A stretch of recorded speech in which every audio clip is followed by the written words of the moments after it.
রাস্তাঘাটে ভ্যানে মামাদের কাছ থেকে ভুট্টা পুড়ে খেয়েছেন? কখনো কি বাসায় এনে এভাবে উইংস বানিয়ে খেয়েছেন ভুট্টার? চলুন তাহলে আজকে আপনাদের সাথে শেয়ার করি ভুট্টার উইংস। ছোট বড় সবাই কিন্তু এই ভুট্টার উইংসটা খুবই মজা করে খাবে।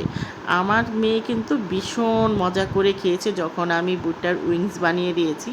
ভুট্টার উইংস বানাতে প্রথমেই বাজার থেকে ভ্যান গাড়ি মামার থেকে কচি কচি দেখে কয়েকটি ভুট্টা আনতে হবে। তারপরে একটা পাত্রতে পানি আর সামান্য পরিমাণ লবণ দিয়ে 5 মিনিটের মতো সিদ্ধ করে নিতে হবে। যেহেতু কচি ভুট্টা তাই সিদ্ধ হতে বেশি একটা টাইম লাগবে না, অল্প আছেই কিন্তু অল্পতেই সিদ্ধ হয়ে যাবে। তারপরে পানিগুলো ভালো করে ঝরিয়ে নিব। একটা প্যান বসিয়ে দিয়েছি, যদি বাটার থাকে আপনারা বাটার দিতে পারেন, আমি এখানে সামান্য পরিমাণ অয়েল দিয়েছি যেহেতু আমার বাসায় বাটার নেই।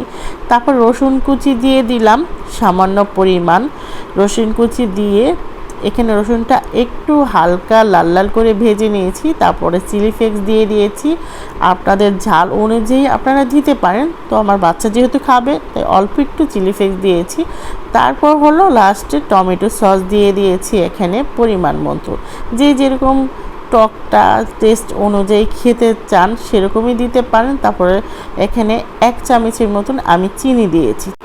তারপরে এই যে ভুট্টাগুলো দিয়ে দিলাম, টক ঝাল মিষ্টি সুন্দর একটা ফ্লেভার কিন্তু ছড়িয়ে গিয়েছে। যতক্ষণ আঁচটা চুলায় ছিল অনেক সুন্দর একটা গ্রান বের হয়েছে, সুন্দর একটা ফ্লেভার ছড়িয়েছে। এই যে দেখেন, তো এখন হলো আমি ভুট্টার উইংসটা রেডি হয়ে গেল।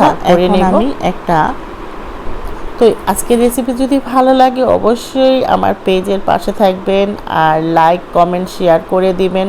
আর আমার চ্যানেল থেকে যারা দেখতেছেন চ্যানেলটিকে সাবস্ক্রাইব করে দিবেন। তো আজকের মতন এই পর্যন্ত, আল্লাহ হাফেজ, সবাই ভালো থাকবেন, সুস্থ থাকবেন।